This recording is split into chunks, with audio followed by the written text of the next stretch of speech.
Pyramus et Thisbe juvenum pulcherimus altera quas oriens abuit, praelato puellis, contigoas tenuere domos, ubidicitor altam coctilibus muris, cinxisse semiranes urbem. Notitiam primosque gradus vicinia fecit, tempore crevit amor, taedae quoque iura quisent, sed vetuere patres. Quid non potuere vetare, ex aequo captis ardebant mentibus ambo.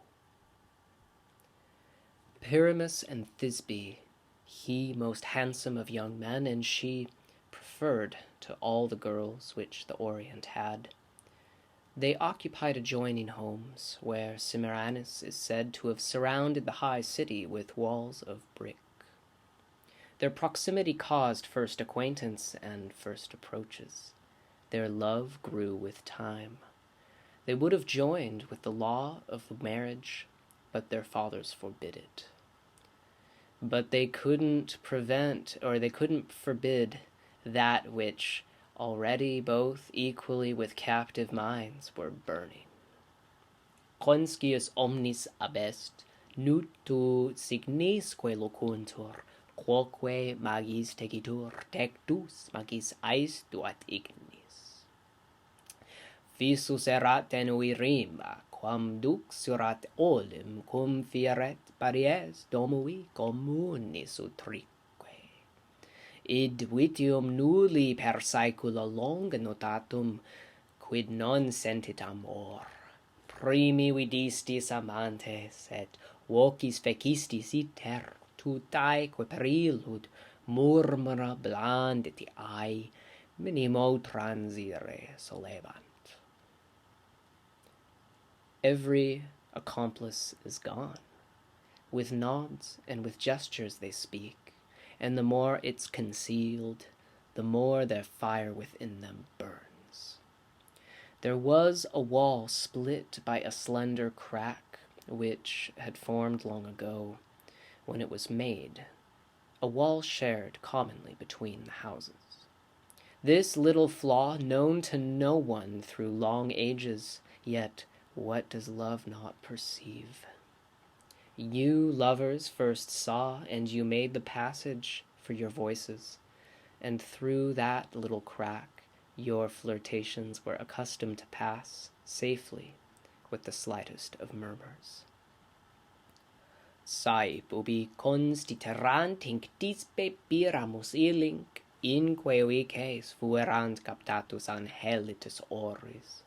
Invide dicebant paries quid amantibus obstas, quanto erat, ut sine resto tonos copera iungi autoxi nimiumst, vel ad oscula danda paterres, nec sumus ingrati, tibi nos debere fatemur, quod datus est verbis, ad amicas transitus auris. Often when they stood, Thisbe here and Pyramus there, and between them, when they had caught the breath of their mouths through the crack, they said, "O envious wall, why do you block such lovers? How great would it be to let us be joined in whole body? Or if this is too much to ask, might you lie open for kisses to be given? Nor are we ungrateful. We confess we owe you the fact there was given such a passage for words to friendly ears. Talia diversa nequiquam sede locuti, sub noctem dixere, vale, partique dedere, oscula quisque suae non pervenientia contra. Having spoken such things in vain from their different places, at nightfall they said goodbye, and each gave to their own side of the wall a kiss, not to reach the other. Postera nocturnos aurora removerat ignes, solque pruinosas radiis sicaverat herbas, ad solitum coiere locum, factum murmur parvo, multa prius questi statuunt ut nocte silenti, fallere custodes, foribusque excedere temptent. Cumque domox ierint, urbis quoque tecta relinquant. Neve sit errantum slato spatiantibus arbo, conveniant ad busta nini late antque sub umbra arboris, arboribi niveis uberrima pomis.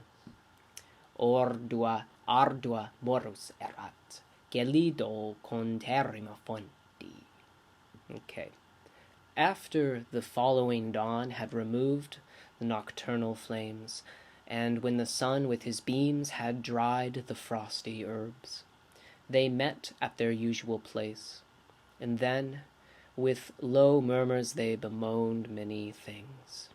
And they resolved that in that silent night they would deceive their guards and try to cross the gates. And when they would leave their houses, they'd also leave the roofs of the city. And lest that they might be lost wandering through the wide fields, they decided to meet at the tomb of Ninus and hide under the shade of a tree overlain with snow-white fruit, a towering mulberry there was next to an icy-cold fountain. Pacta placent, et lux tarde descedere visa, praecipitator aquis et aquis nox exitat istem. Calida per tenebras versato cardine Thisbe, creditor falitque suos ad opertertaque votum, per venidad tumulum dictaque sub arbore sedit.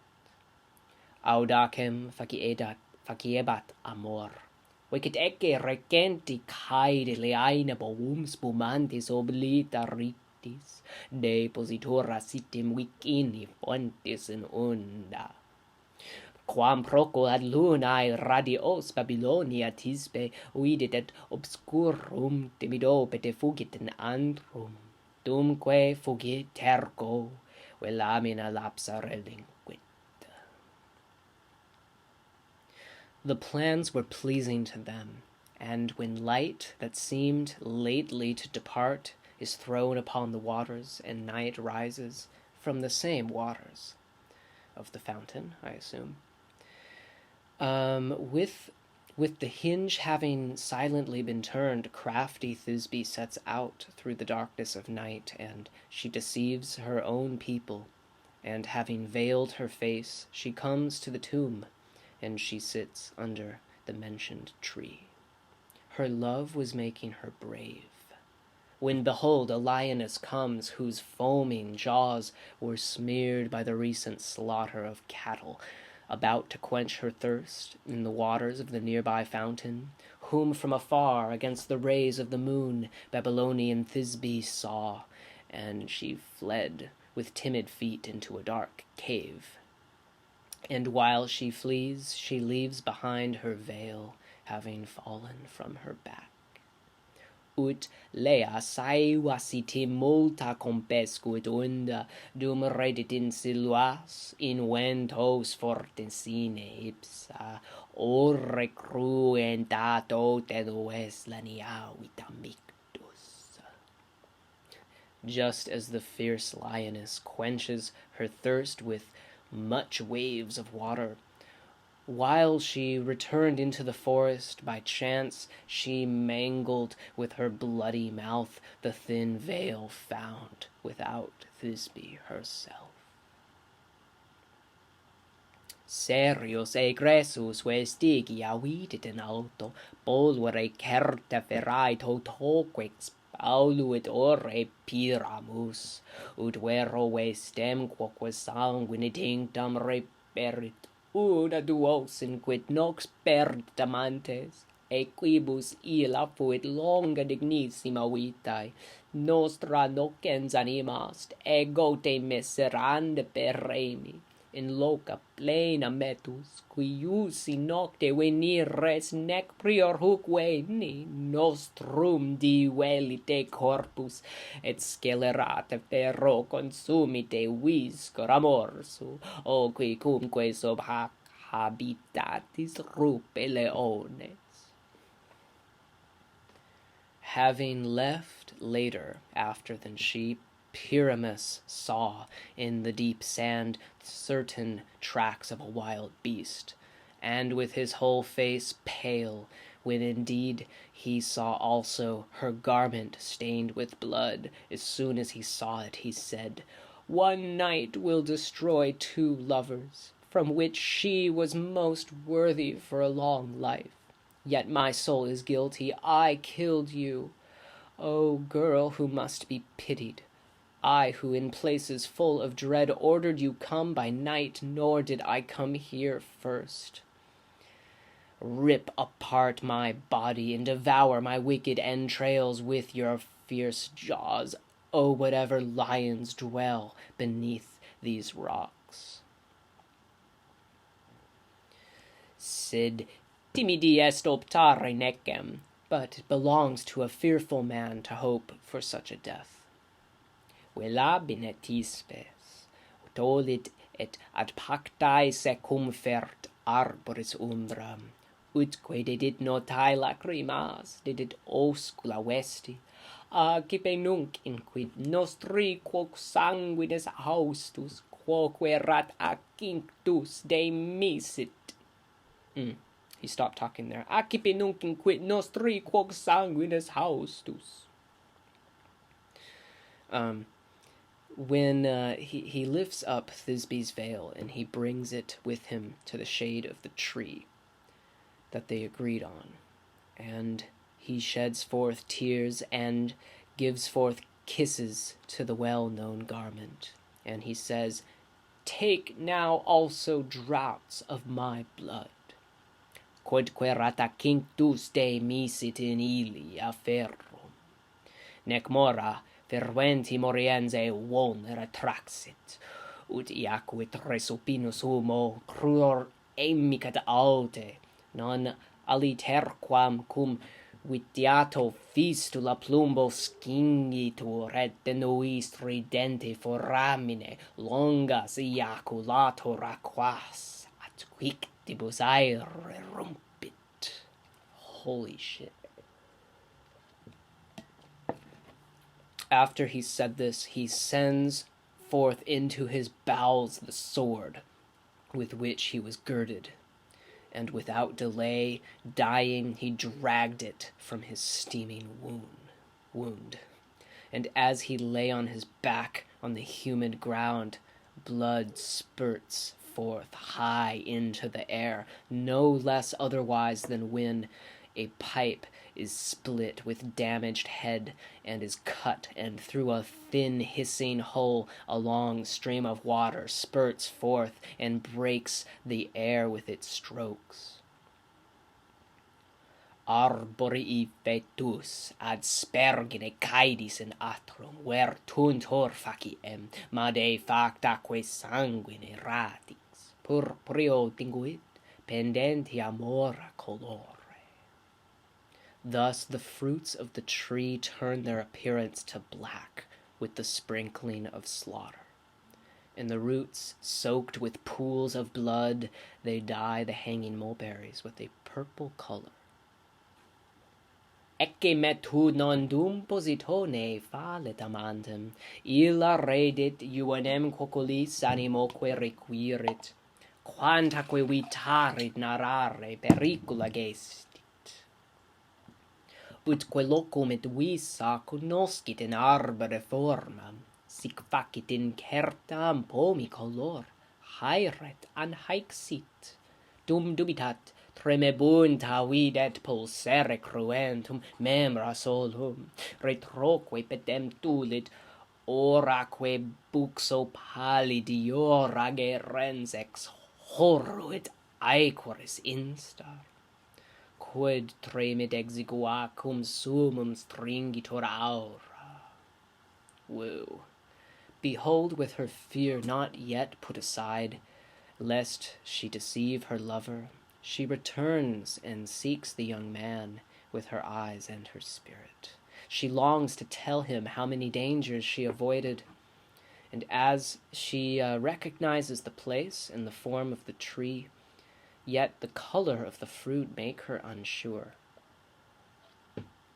She is uncertain if this is the tree, and while she hesitates, she sees, through the corner of her eyes, quivering limbs beating the blood-stained soil, and carrying her feet backwards, she shuddered, with a face paler than boxwood bark, like the very water's surface which trembles when the tops are grazed with a slight breeze. Sed post quam remorata suos cognovit amores, percutit dignos claro plangore lacertos. That's ridiculous. Et laniata comas amplexaque corpus amatum vonera supple vit lacrimis fletumque cruore miscuit et gelidis in vultibus oscula vinges. Pyrame clamavit quiste mi casus ademit, Pyrame responde, tuate carissima Thisbe nominat, exhaudi vultus quad tole jacentes. Okay, after she paused, she recognized her very own lover, and she strikes her unworthy arms with shrill lamentation, and she mangles her hair, embracing the beloved corpse. She fills his wound with tears and mixes her weeping with his gore and places kisses onto his cold face. And she shouts, Pyramus, what misfortune takes you from me? Pyramus, reply. Your dearest Thisbe calls you by name. Heed me and lift up your lying countenance. Ad nomen Thisbe, oculos a morte gravatos Pyramus erexit, vixaque recondit illa. At the name Thisbe, Pyramus's eyes stir up heavy by death, yet he closes them again after she's seen.